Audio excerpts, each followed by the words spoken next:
जो भी सभी वेलकम टू लो। मैं कृष्ण दत्त आपका एक बार फिर से स्वागत करता हूं आपके अपने यूट्यूब चैनल और आपके अपने application physics by Krishna Dutt Kashyap में। एक बार जल्दी से सभी जुड़ जाओ और जल्दी से बता दो मेरी ऑडियो वीडियो विजिबल है भैया। ठीक है भैया, जल्दी से बता दो मेरी ऑडियो वीडियो विजिबल है भैया। ठीक है, जो हमारा लेक्चर चलेगा भैया solid state and nuclear physics का। ठीक है भैया, आज ये लेक्चर खत्म होने वाला है। यूनिट 4 आपकी आज कंप्लीटली खत्म हो जाएगी भैया, और शाम को आपकी यूनिट 2 चल जाएगी। और यूनिट 2 में 2 से 3 लेक्चर में कल कोशिश करेंगे आज शाम की क्लास को थोड़ा बड़ी रखने की भैया। ठीक है भैया, थोड़ी बड़ी रखने की, जो आप आज सेकंड यूनिट का भी थोड़ा सा काम खत्म सही हो जाए और कल सुबह को आपकी एक नई बुक स्टार्ट हो जाए भैया। ठीक है, जल्दी से एक बार सभी थम कर दो और जल्दी से बता दो मेरी ऑडियो वीडियो विजिबल है क्या, सभी जल्दी से।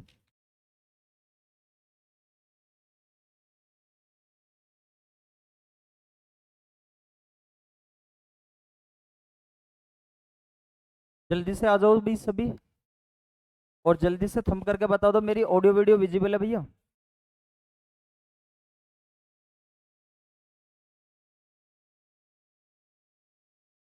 तो कल मैंने आपको बताया था कि हम डिडक्टर के बारे में पढ़ेंगे भैया आज।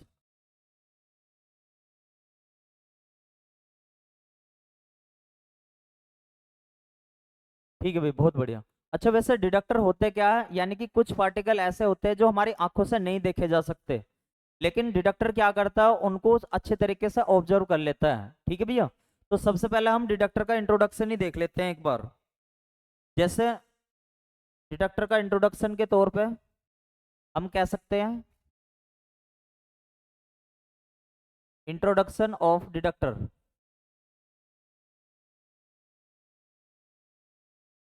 ठीक है भैया, तो पहले हिंदी वाले कुछ टर्म्स नोट कर लो, फिर आगे चलते हैं। नाभिकीय आवेशों या नाभिकीय कणों, नाभिकीय कणों जैसे कुछ नाभिकीय कण होते हैं जैसे alpha beta gamma, alpha beta और गामा। सीधे सीधे आंखों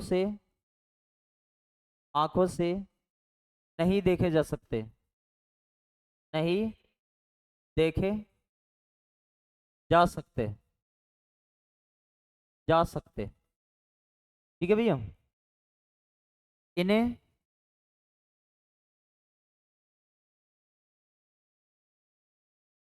इन कणों को या इन कणों को इन कणों को संसूचकों संसूचकों यानी कि डिडक्टर के द्वारा के द्वारा देखा जा सकता है। एक तरीके से माइक्रोस्कोप कह सकते हो, देखा जा सकता है।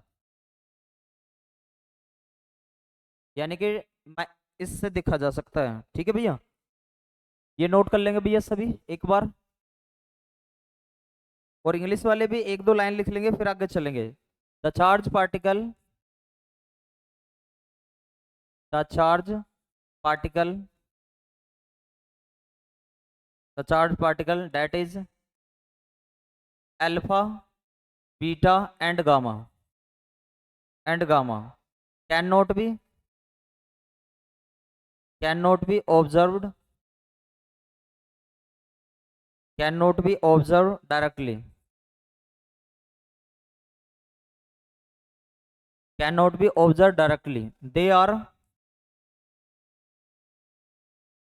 दे are detected by detected by the secondary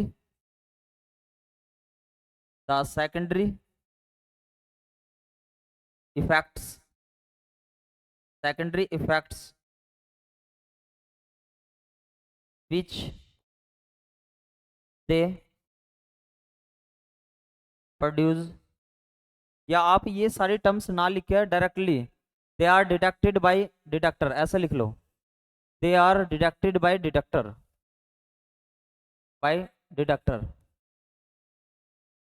ठीक है भैया, तो कुछ हमारे डिटेक्टर अब आज हम डिस्कस करने वाले हैं भैया। जल्दी यहाँ तक का नोट कर लेंगे भैया सभी, और फिर आगे चलते हैं। तो हमारे कौन कौन से डिटेक्टर होते हैं, तो वे देखते हैं भैया एक बार। तो कौन कौन से डिटेक्टर होते हैं, यानी कि कौन कौन से संसूचक होते हैं, उन्हें देखते हैं एक बार।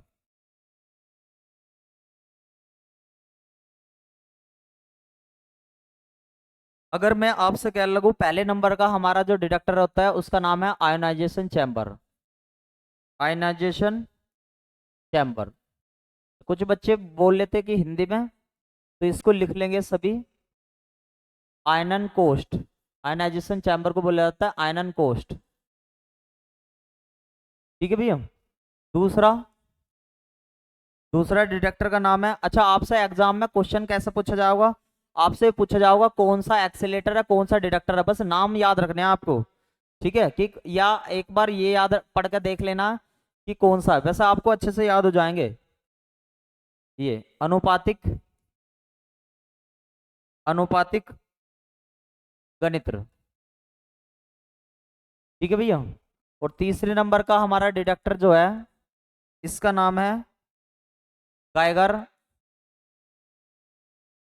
Muller counter. ठीक है, इसे बोलते हैं गाइगर मुलर गणित्र। ठीक है भैया। एक चौथा होता है हमारा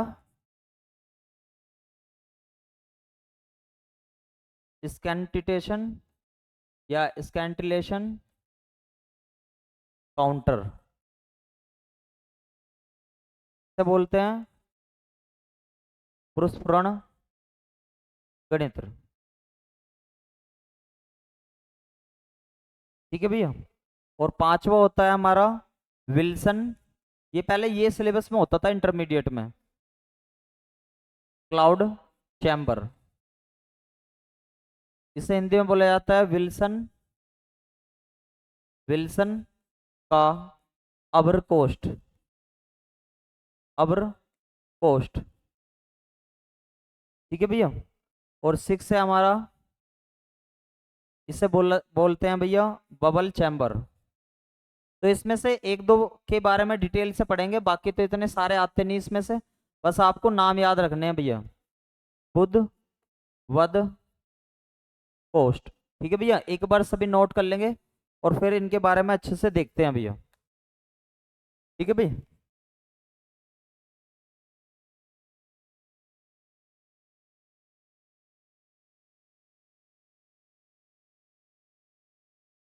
नोट करने के बाद सभी नोटिस जरूर लिख देना भैया।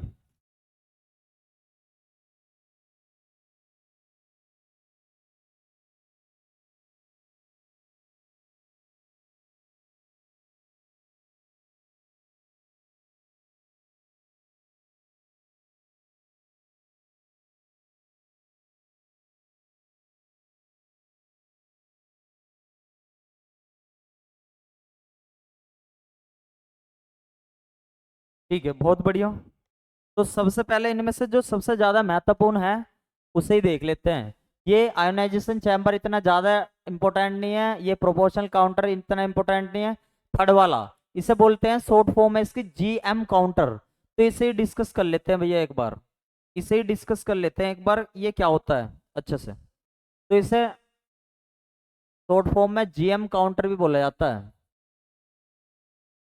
ठीक है भैया। फुल फॉर्म तो आपको पता ही लगी होगी इसकी, गाइगर मुलर काउंटर। ठीक है, सभी इसका एक बार डायग्राम बना लेंगे, क्योंकि डायग्राम से इसके एक क्वेश्चन बनने की संभावना हो जाती है भैया। एक बार सभी डायग्राम बनाएंगे भैया इसका।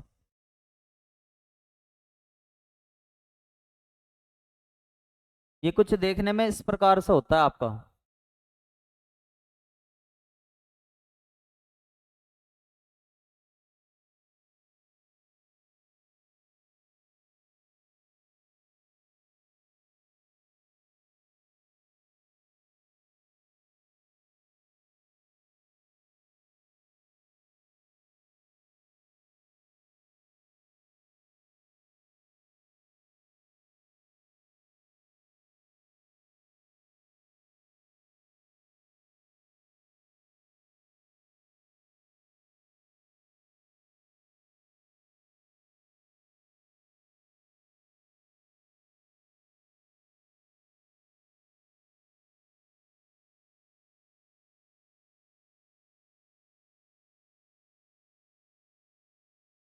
ये इसकी यहाँ पे बैटरी होती है, यहाँ पे एक रेजिस्टेंस लगा होता है, और ये कुछ अर्थिंग करने के लिए होता है।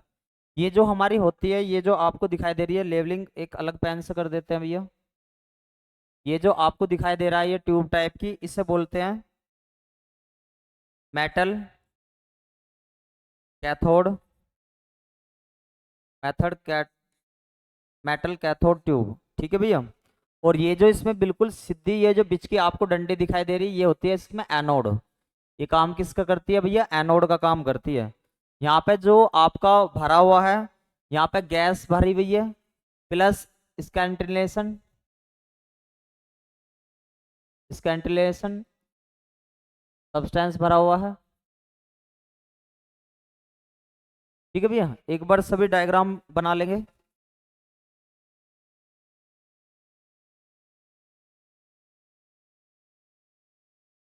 या आप इसे कैंटिलेशन ना कहकर समनकारी, यानी कि जिस पर जो जलाने का काम करता है, समनकारी, यानी कि क्वेंसिंग एजेंट, इसे बोलते हैं हिंदी में समनकारी, जो साथ साथ में जलाने का काम करता है। अच्छा भैया, समनकारी जैसे अगर आप कभी आपके घर में आग नहीं जलती तो आप मिट्टी के तेल का प्रयोग कर लेते थे, प्लास्टिक का, कागज का, तो वो समनकारी पदार्थ होता है, मतलब चिंगारी देने का। ठीक है भैया।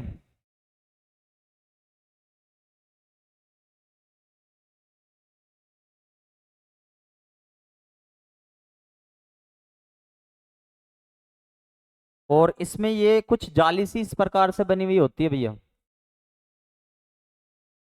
ये कुछ जाली इस प्रकार से बनी हुई होती है।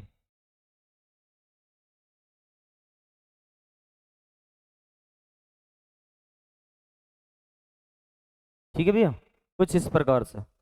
एक बार डायग्राम नोट हो गया हो तो साइड में कुछ चीजें लिख लो भैया अच्छे तरीके से।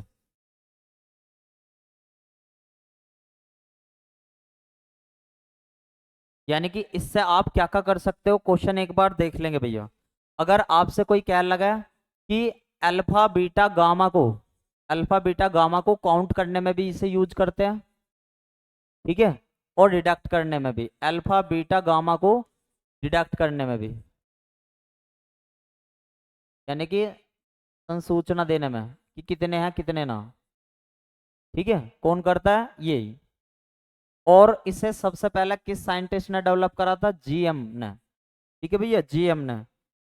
तो उनका नाम था, हिंदी में मैं आपको बता देना चाह रहा हूँ, गायगर तथा मुलर। ठीक है भैया, गायगर तथा मुलर नाम के दो साइंटिस्ट ने जिन्होंने उसे डेवलप करा था। ठीक है भैया। तो ये किस प्रिंसिपल पे काम करती है, वो प्रिंसिपल लिख लेंगे यहाँ पे सभी, किस प्रिंसिपल पे काम करती है। ठीक है भैया, एक बार हिंदी में लिख लो। यह युक्ति, यह युक्ति इस सिद्धांत पर, इस सिद्धांत पर आधारित है कि, आधारित है कि जब किसी, जब किसी गैस से होकर, गैस से होकर मान लो कोई भी अल्फा बीटा गामा निकलेगा, गैस से होकर नाभिकीय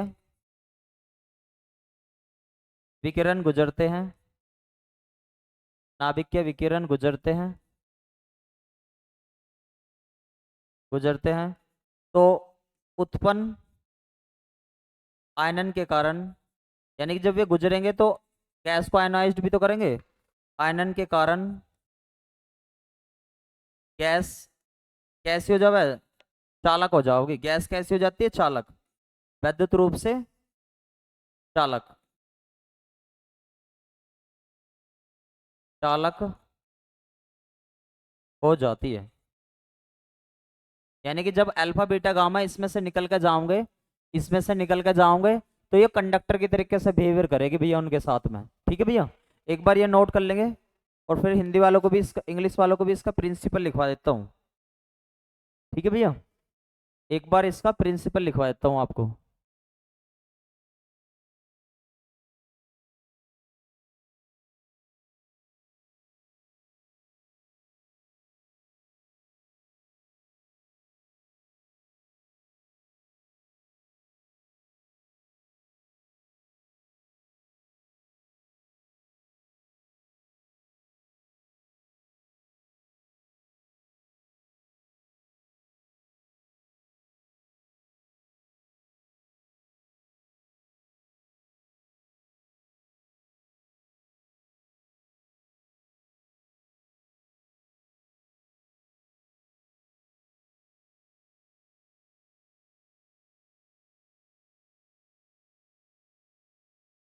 ठीक है भैया, एक बार इंग्लिश वाले भी लिख लेंगे। It is base, it is base upon the principal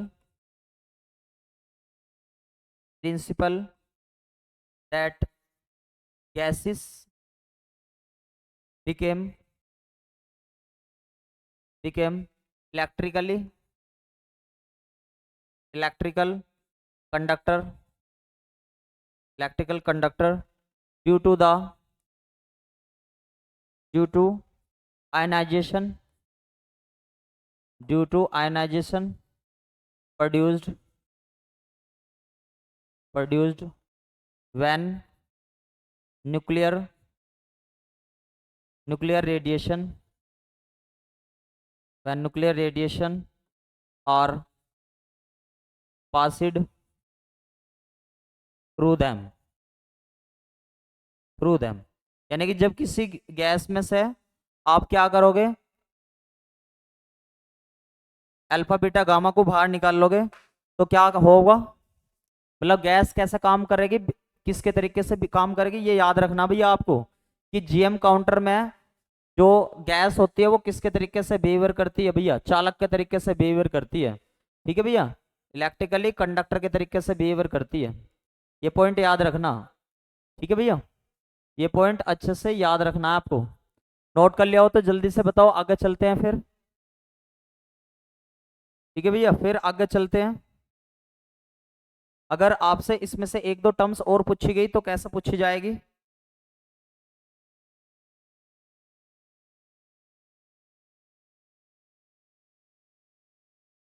एक बार नोट कर लो जल्दी से। ये अगर नोट कर लिया तो नोट लिख देना भैया सभी, नोट लिख देना, बहुत बढ़िया। चलो आगे बढ़ते हैं।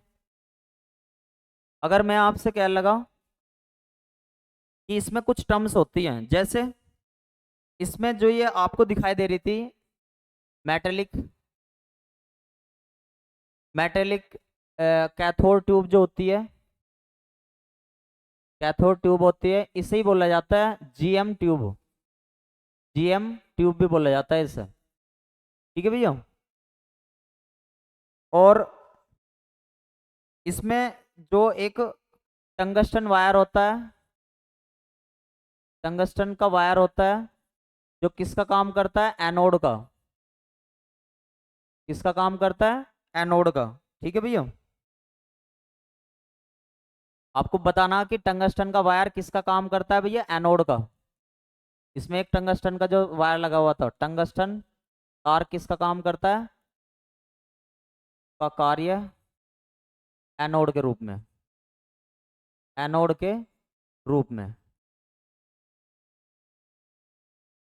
ठीक है भैया, ये वाली बात।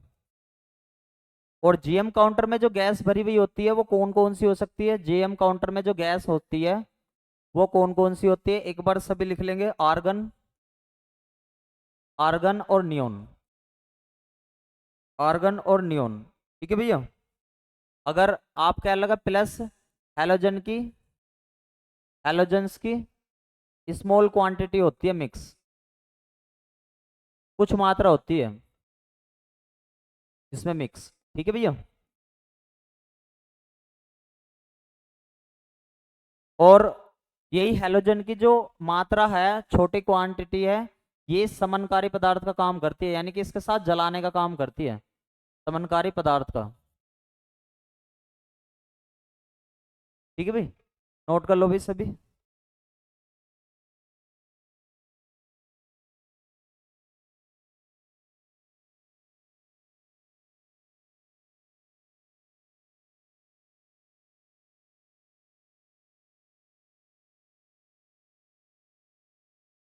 अब इसमें कुछ टर्म्स रहती हैं, वे टर्म्स के बारे में एक बार देख लो भाई। एक इसमें टर्म्स होती है डेड टाइम, क्या होता है वो देख लेते हैं भैया एक बार। इसमें कुछ और टर्म्स होती है, एक टर्म्स होती है डेड टाइम, किसे बोलते हैं, ठीक है भैया, इसे बोलते हैं विश्रांति काल, किसे बोलते हैं जीएम काउंटर में। ये टर्म्स आपसे पूछी जा सकती है। तो कौन सी होती है ये टर्म्स, एक बार नोट कर लेंगे। वह समयांतराल, वह समयांतराल, वह समयांतराल जिसमें जिसमें आयनन, जिसमें आयनन विलंबित रहता है। विलंबित का मतलब है सस्पेंडेड।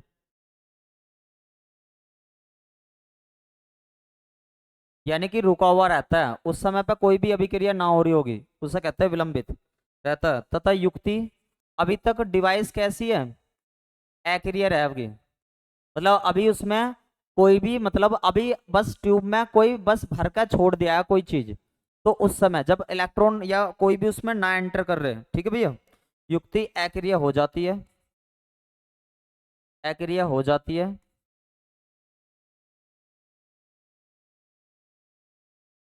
एक्रिय हो जाती है। विश्रांति, विश्रांति काल कहलाता है, काल कहलाता है। अभी इससे समझाता हूँ क्या होता है एक बार और।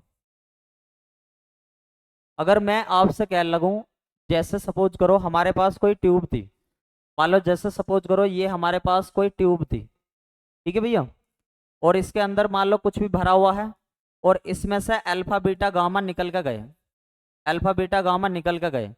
निकल के जाने के बाद ये डिवाइस थोड़ी देर के लिए मतलब इन्हें डिडक्ट नहीं करेगी, लेकिन कुछ टाइम बाद बताती है डिडक्ट करके, तो लेकिन डिडक्ट ना करती है, अभी डिवाइस निष्क्रिय है, इनएक्टिव है।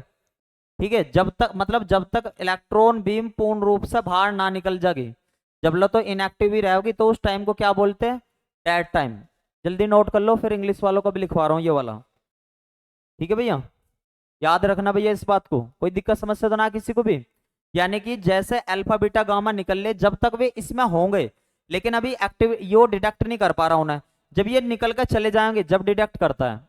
आगे बात समझ में, ठीक है भाई, उसे कहेंगे हम डेड टाइम। चलो इंग्लिश वाले भी नोट कर लो भैया यहीं पे।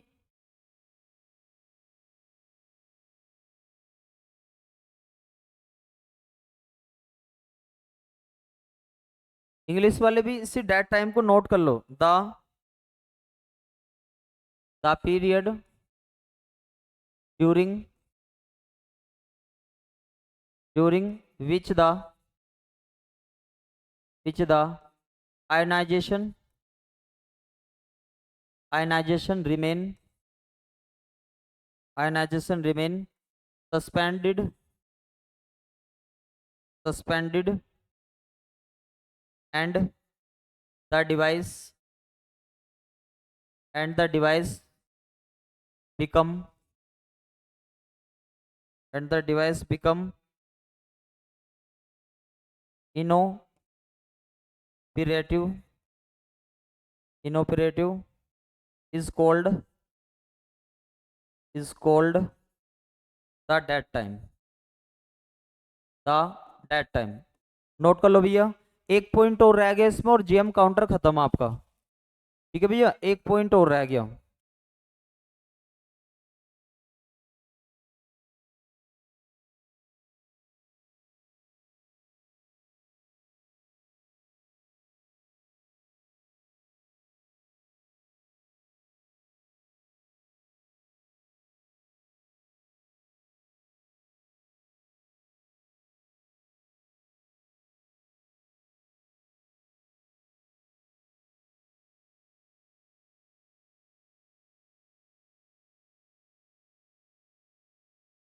देखो भाई, अगर मान लो सपोज करो यहाँ से अल्फा बीटा गामा इसमें निकले, और अभी वो डिटेक्ट नहीं कर पा रहा जब तक ये बाहर ना निकल जाएंगे। जैसे ये बाहर निकल जाएंगे तभी ये गिन के बता देगा कि 5 थे या 3 थे। तो लेकिन जब तक वे इसमें रह रहे हैं, अभी कुछ भी एक्टिविटी ना हो रही, तो वो वाला ही टाइम क्या है हमारा, डेड टाइम है। ठीक है भैया, वही क्या हमारा डेड टाइम है।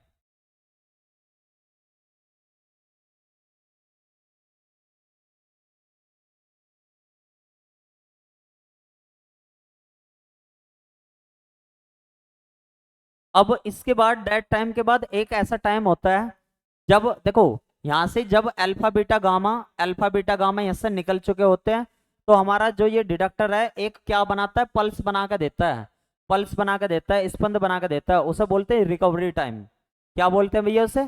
Recovery time. अभी बता रहा हूं मैं उसे भी, यहाँ तक नोट कर लिया हो तो सभी एक बार थंब कर लो, जल्दी से थंब करके बताएंगे।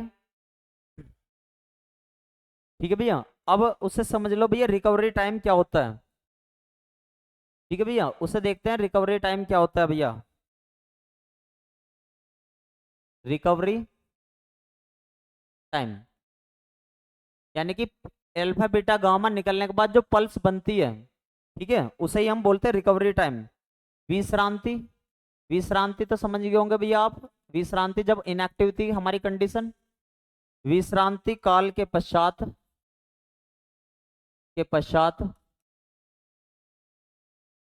पूर्ण स्पंद,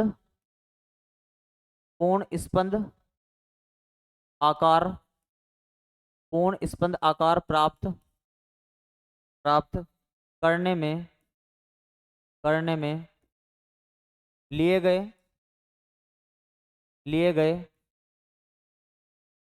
समय को लिए गए समय को पुनः पुनः प्राप्ति काल, पुनः प्राप्ति काल यानी कि रिकवरी टाइम, रिकवरी टाइम कहते हैं, रिकवरी टाइम कहते हैं।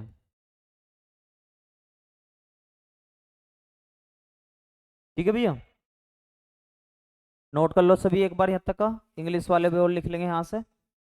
भैया रिकवरी टाइम कैसे काम करता है।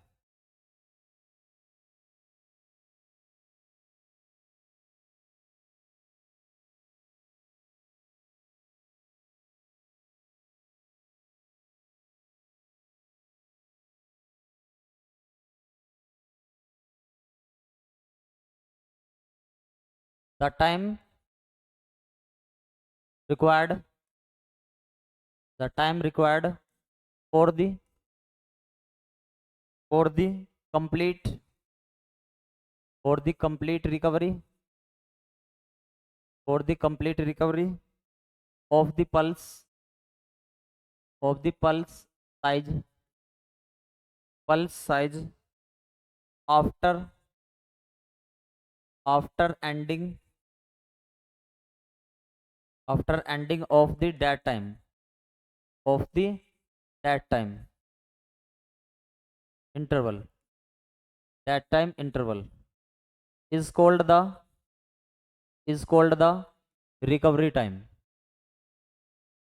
Recovery time. अब थोड़ा ध्यान से समझना क्या बताने जा रहा हूं।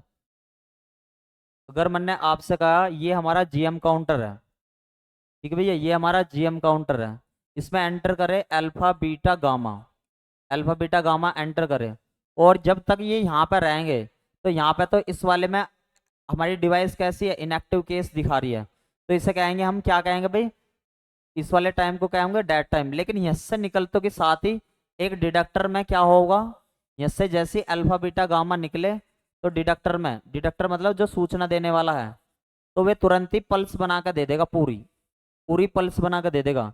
इस पूरी पल्स के, जो इस पूरी पल्स को लिया गया टाइम है, इसे क्या बोला जाता है भैया, रिकवरी टाइम, पुनः प्राप्ति काल, रिकवरी टाइम।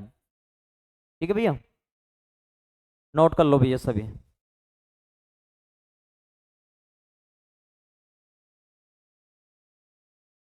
अगर हम दोनों को ऐड कर देंगे, अगर हम दोनों टाइम को ऐड कर देंगे तो हमारा रिजोल्विंग टाइम आ जाएगा। तो यहाँ से नोट पॉइंट लिख देना भैया सभी। यदि हम डेट टाइम को, dead time plus recovery time को जोड़ देंगे, रिकवरिंग टाइम को जोड़ देंगे, तो हमारा कौन सा टाइम निकल के आ जाएगा भैया, रिजोल्विंग टाइम, यानी कि विभेदन, विभेदन समय। ठीक है भाई, तो इसका एक जनरल फॉर्मूला आपको बताता हूँ कैसे वो काम करता है, यहाँ तक का नोट कर लो भाई सभी एक बार। इसका इफिशियंसी का एक फॉर्मूला बताता हूँ बहुत बढ़िया तरीके से।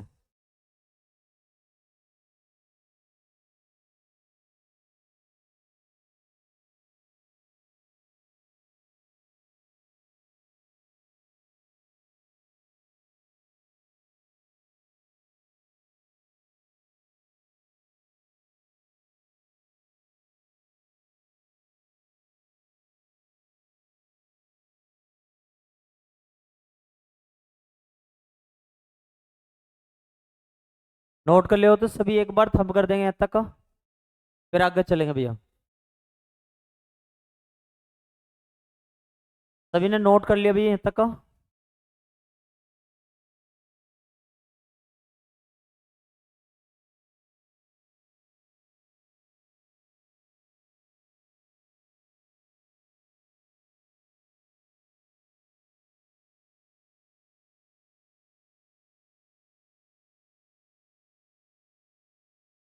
ठीक है भैया। अब इसकी इफिशियंसी निकालने का एक फॉर्मूला बताता हूँ, जीएम काउंटर की इफिशियंसी निकालने का। ठीक है भाई, यहाँ से एक न्यूमेरिकल बनने की संभावना हो जाती है भाई। Efficiency, efficiency of counter, efficiency of counter. ठीक है भैया, गणित की दक्षता, कैसा काउंट करते हैं, दक्षता कैसा काउंट करते हैं। ठीक है, तो एक डायग्राम की हेल्प से इसे समझते हैं। अगर मैंने आपसे कहा ये हमारा जीएम काउंटर था, क्या था भैया, ये जीएम काउंटर था, और सपोज करो इसमें जो एंटर करे वो करे 1000 पार्टिकल। कितने एंटर करे, 1000 पार्टिकल। ठीक है भैया, और जो इसने जीएम काउंटर ने रिकॉर्ड करके बताए, रिकॉर्ड करके बताए कि भैया इसने 800, 800 थे, जबकि थे कितने, 1000। तो हमें किस प्रकार से इसकी इफिशियंसी निकालनी है, तो ईटा इजकल टू 800 को लेना ऊपर और 1000 को लेना है भैया नीचे, और मल्टीप्लाई 100 कर देना है। तो आप कहोगे 80% इसकी इफिशियंसी निकल के आ गई। तो इसका मतलब है जो ये एंटर करे थे, जो ये एंटर करे थे ये थे स्मॉल एन। ठीक है भाई, और जो रिकॉर्ड करके आए ये है एन नोट। तो एफिशिएंसी के लिए फॉर्मूला बन जाएगा eta is equal to N naught upon N multiply 100। ये एफिशिएंसी के लिए इसका फॉर्मूला आ गया। ठीक है भैया, जल्दी से बताओ किसी भी स्टूडेंट को कोई दिक्कत समस्या तो ना हो इसकी एफिशिएंसी के फॉर्मूले में। ठीक है भैया, अब मैं आपको इसकी एप्लीकेशन एडवांटेज बताता हूँ। Advantage of GN counter, of GM counter. GM counter की क्या क्या एडवांटेज है। तो पहली एडवांटेज है ये जो हमारी कॉस्मिक रे होती है ना उसकी इंटेंसिटी को भी बताता है। यानी कि जो आकाश में पाई जाती है कॉस्मिक रे, उनकी इंटेंसिटी को भी बताता है। यानी कि कॉस्मिक, कॉस्मिक किरणों की तीव्रता को, किरणों की तीव्रता को भी बताता है। ठीक है भैया, ठीक है भैया, यानी कि कॉस्मिक रेस है, यहाँ से क्वेश्चन आपको पूछा गया था भैया जीएम काउंटर की। और ये इसकी डिसएडवांटेज क्या है, तो डिसएडवांटेज समझ लेंगे और काम खत्म हो जाएगा इसका। Disadvantage, disadvantage of GM counter. तो अगर कोई आपसे कहने लगा किसी भी पार्टिकल की वो नेचर नहीं बताता भैया, ठीक है, नो डिफाइन या no given idea, no given idea for particle nature, for particle nature. यानी कि कण के प्रकृति के बारे में नहीं बताता, कण किस तरीके का है, कण की प्रकृति के बारे में नहीं बताता।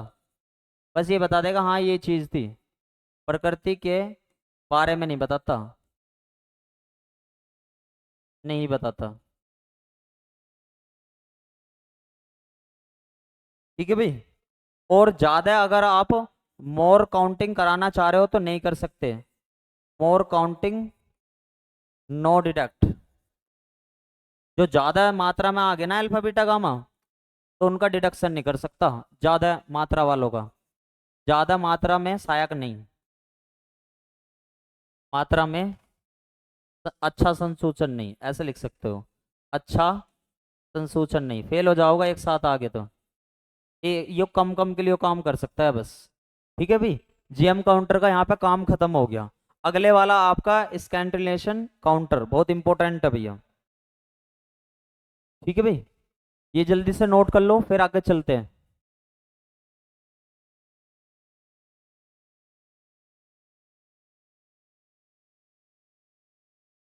नोट करते ही सभी थंब कर देना भैया।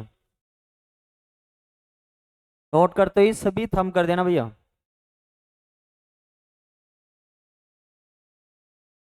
ठीक है, अब हम देखते हैं स्कैंटिलेशन काउंटर, बहुत इंपॉर्टेंट है, काफी इंपॉर्टेंट है भैया स्कैंटिलेशन काउंटर। ठीक है, काफी अच्छा इंपॉर्टेंट।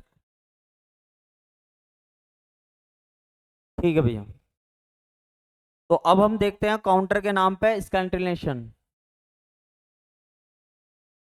स्कैंटिलेशन ये इंपॉर्टेंट है, इससे ज्यादा क्वेश्चन बनते हैं। ठीक है भाई, इससे ज्यादा क्वेश्चन बनते हैं, ये ज्यादा इंपॉर्टेंट है। ये प्रस्फुरणन, प्रस्फुरणन गणित्र, इससे इसका क्या कंसेप्ट है मैं आपको बताता हूँ। ये क्या होता है, जब अल्फा बीटा गामा इसमें से निकल के जाते हैं ना, तो लाइट होती है, लाइट उत्पन्न होती है, यानी कि एक तरीके से मतलब थोड़ी चमक निकलती है। इस वाले काउंटर में तो हम ज्यादा चमक हुई तो ज्यादा बता देंगे, ज्यादा इंटेंसिटी वाला है, कम चमक हुई तो कम इंटेंसिटी वाला है। और चमक के लिए इसमें हम यूज करते हैं ZNS। जैसा आपको फर्स्ट ईयर में पढ़ा के आया CRO, CRO पढ़ा के आया था ना, तो वहां पे ये वो उसके जैसे ही है। ठीक है भैया, तो अगर मैं आपसे क्या लगूं, कुछ टर्म्स लिख लो इंग्लिश वाले सभी, ये काफी इंपॉर्टेंट टर्म्स है इसकी सभी ये। दीज आर, हिंदी वालों को भी लिखवाऊंगा, दीज आर सेवरल, यानी कि ये ऑर्गेनिक वालों का भी काम करता है, मतलब ऑर्गेनिक को भी डिटेक्ट करने का काम करता है, कार्बनिक पदार्थों को, organic and inorganic, inorganic substance, substance which produce, which produce light, light flashes, light flashes when charge, charge particle, charge particle के तौर पे जैसा एक्सरे हुआ, ठीक है भैया, या गामा रे हुआ, या बीटा रे,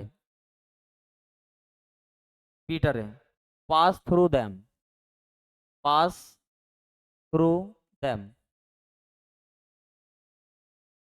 यानी कि चमक, जब ये इसमें से निकल के जाते हैं ना, चमक उत्पन्न करते हैं ये।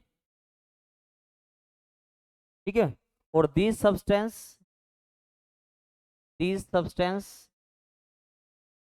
इन्हें ही बोलते हैं हम scintillation. These substance are known as scintillator, scintillator. ठीक है भाई, using, using this स्कैंटिलेटर,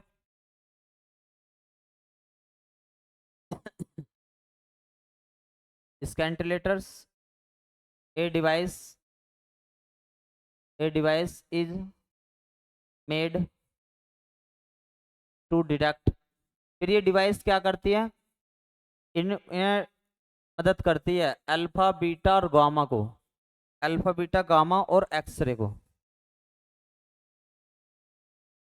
x ray called स्कैंटिलेशन,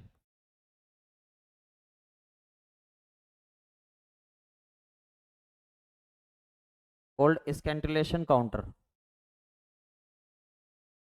ठीक है भैया, यहाँ तक एक बार नोट कर लेंगे और हिंदी वाले भी अच्छे से लिखेंगे।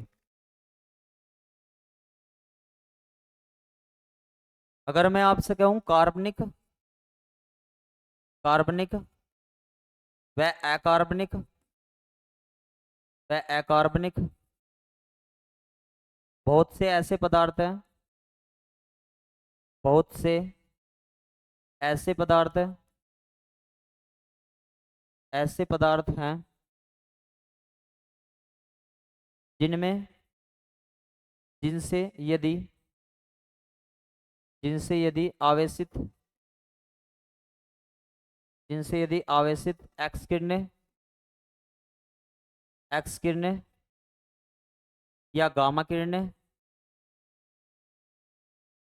किरणें, अल्फा या बीटा किरणें आदि आदि होकर गुजरते हैं, होकर गुजरते हैं, गुजरते हैं, तो ये प्रकाश की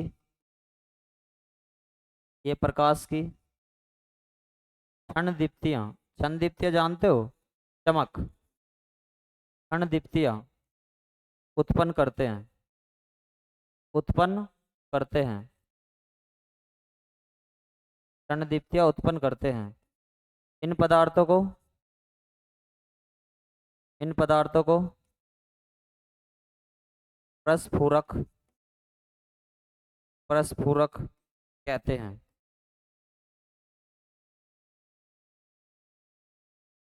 ठीक है भाई। अल्फा, बीटा व गामा व एक्स किरणों को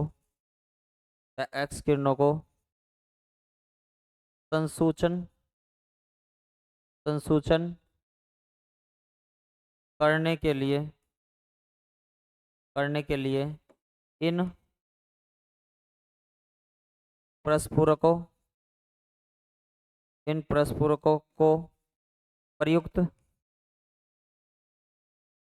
कर एक युक्ति बनाते हैं, एक युक्ति बनाते हैं, युक्ति बनाते हैं, जिसे प्रस्फुरण गणित्र कहते हैं, गणित्र कहते हैं। ठीक है भाई, एक बार नोट कर लो फिर आगे बताता हूं।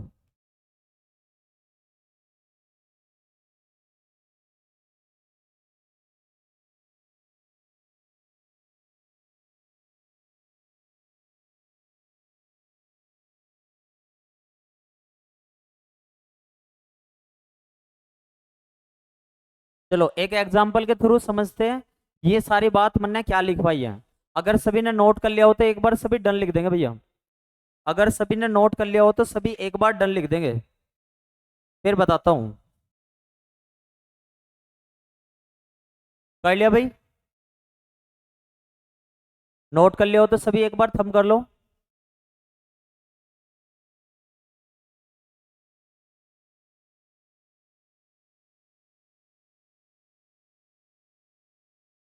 देखो भाई एक बार ध्यान से समझो, ये जो चीज मैंने बताई है एक बार ध्यान से समझ लो। अगर सपोज करो यहाँ पे कोई भी एक ट्यूब है, कोई भी एक ट्यूब है और इसके अंदर ZnS भर रखा हमने। ठीक है भाई, स्कैंटिलेशन का काम कर रहा है वो। और जैसे ही इसमें से अल्फा अल्फा वो निकालना मैंने, अल्फा पार्टिकल पास कराया तो क्या होगा, एक चमक पैदा होगी यहाँ से। ठीक है भैया, एक चमक पैदा होगी। ठीक इसी प्रकार से, अच्छा स्पेशल बात बताऊं, अल्फा के लिए ZnS ही लिया जाता है क्योंकि सबके लिए हर चीज ली जाती है। और जैसे मैं अगर आपसे कह लगूं नैफ्थलीन किसके लिए लिया जाएगा, तो नैफ्थलीन लिया जाएगा भैया, ठीक है, नैफ्थलीन लिया जाएगा बीटा के लिए। तो बीटा के लिए नैफ्थलीन लेंगे तो दोबारा से यहाँ पे से क्या आएगी, एक चमक आएगी, ग्लो होगा सिस्टम। ठीक है भैया, यहाँ पे एक ग्लो होगा, चमक उत्पन्न होगी भाई। तो इसी वजह से इस पूरे सिस्टम को क्या बोलते हैं, ये पार्टिकल हो गया और ये ट्यूब के अंदर क्या हो गया हमारा, स्कैंटिलेशन हो गया। तो इन पूरे सिस्टम को मिलकर क्या बनता है, स्कैंटिलेशन काउंटर बनता है, स्कैंटिलेशन काउंटर बनता है। ठीक है भैया, तो आप अच्छे तरीके से समझ गए होंगे। अच्छा ये भी आपको याद रखना कि अल्फा के साथ हमेशा ZnS से लिया जाता है और ZnS को जिंक सल्फाइड बोलते हैं। क्या बोलते हैं, जिंक सल्फाइड। ठीक है भैया, और बीटा के साथ हमेशा नैफ्थलीन ही लिया जाएगा। ठीक है भैया, नोट कर लो एक बार सभी।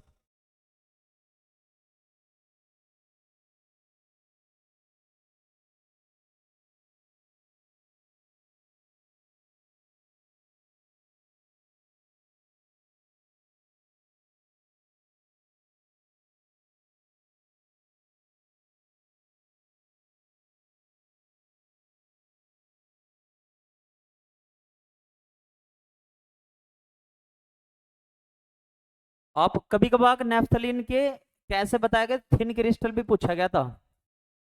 ये इंपॉर्टेंट है भैया कि बीटा के लिए क्या लिया गया है, नेफ्थलीन, और गामा अल्फा के लिए क्या लिया जाता है, जेडएनएस। ठीक है भैया, जेडएनएस नोट कर लो भैया जल्दी से।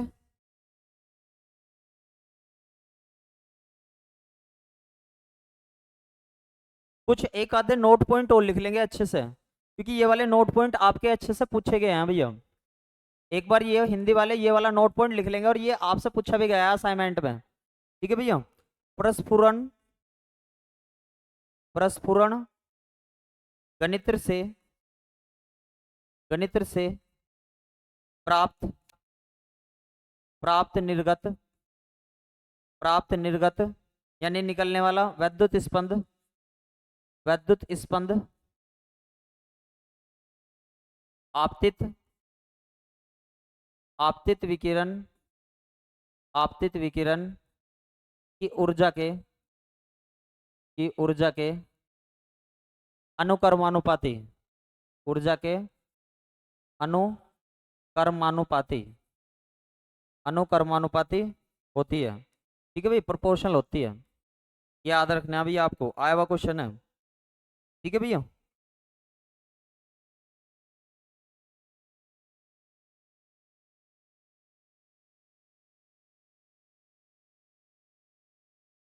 The output, the output of a स्कैंटिलेटर,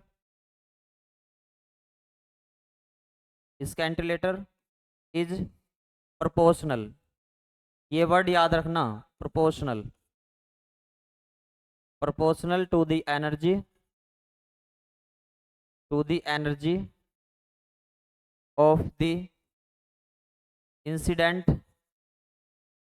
incident radiation, incident radiation. ठीक है भाई, तो ये वाली बात आपको अच्छे तरीके से याद रखना है कि भैया कैसे होते हैं, अनुकर्मानुपाती होती है। ठीक है, यहाँ से जो आउटपुट बाहर निकलेगा वो इनपुट पर डिपेंड करेगा कैसा रहता है। ठीक है, जितना ज्यादा इनपुट होगा उतना ही ज्यादा आउटपुट बाहर निकलेगा। जितना ज्यादा आप उसमें अल्फा बीटा गामा ज्यादा एनर्जी का डाल लोगे उतनी ज्यादा चमक उत्पन्न होगी भैया उसमें। ठीक है भैया, नोट कर लो एक बार ये वाली टर्म्स।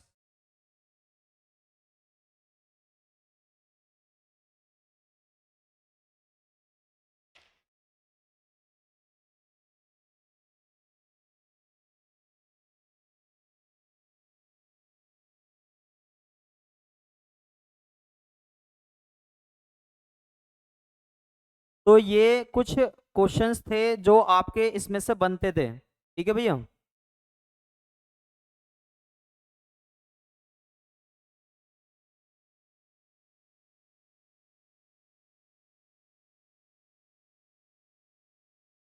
ठीक है भैया। अच्छा, कुछ और पॉइंट लिख लो। इफिशिएंसी कैसे होती है, इफिशिएंसी ऑफ स्कैंटिलेशन काउंटर की, इफिशिएंसी ऑफ स्कैंटिलेशन काउंटर की कैसी होती है, काफी लो होती है, काफी कम होती है दक्षता। ठीक है, इसी वजह से ये इसकी डिसएडवांटेज होती है, इसी वजह से ये इसकी डिसएडवांटेज होती है।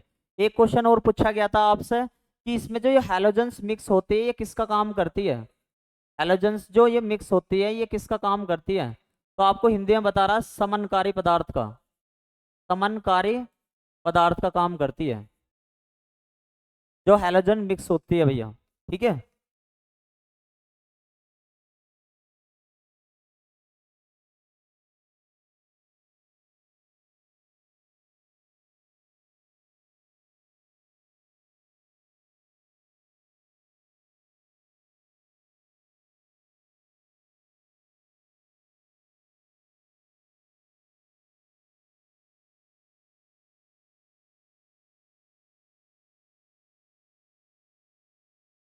क्वेंसिंग एजेंट का, क्वेंसिंग एजेंट का। ठीक है भाई, तो ये थे कुछ आपके आज डिडक्टर जो आपके यहाँ पे समाप्त हो गए हैं भैया। ठीक है, कल आपको यानी कि ये वाले यूनिट आज पूर्ण रूप से खत्म हो गया भैया। शाम को इसका असाइनमेंट दे दूंगा मैं आपको आज, और आप इसे करके कोशिश करियो। जो भी दिक्कत आएगी इस असाइनमेंट को मैं बताता हूँ फिर। ठीक है भैया, ऑल द बेस्ट सभी को।